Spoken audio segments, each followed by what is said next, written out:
বিশ্বনবীর জিজ্ঞেস করা হলো সুইলা আন ইয়াউমিল ইসনাইন, ও নবী সোমবারে রোজা রাখেন কেন?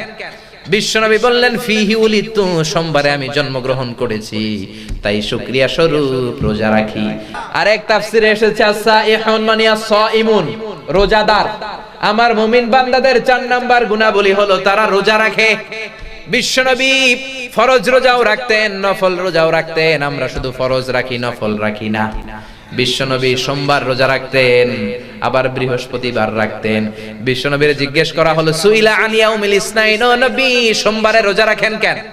বিশ্বনবী বললেন ফিহি উলিদতু, সোমবারে আমি জন্মগ্রহণ করেছি তাই শুকরিয়া স্বরূপ রোজা রাখি।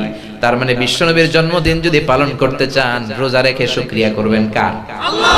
কিন্তু আমরা রোজা রাখি না, নবীর সুন্নাত মানলাম কই? ওই দিন জাসনে জুলুসে ঈদা মিলাদুন নবী আর জিলাপি লইয়া কিলাকিলি আছে না নাই? খেলা ঠেলি আছে না নাই?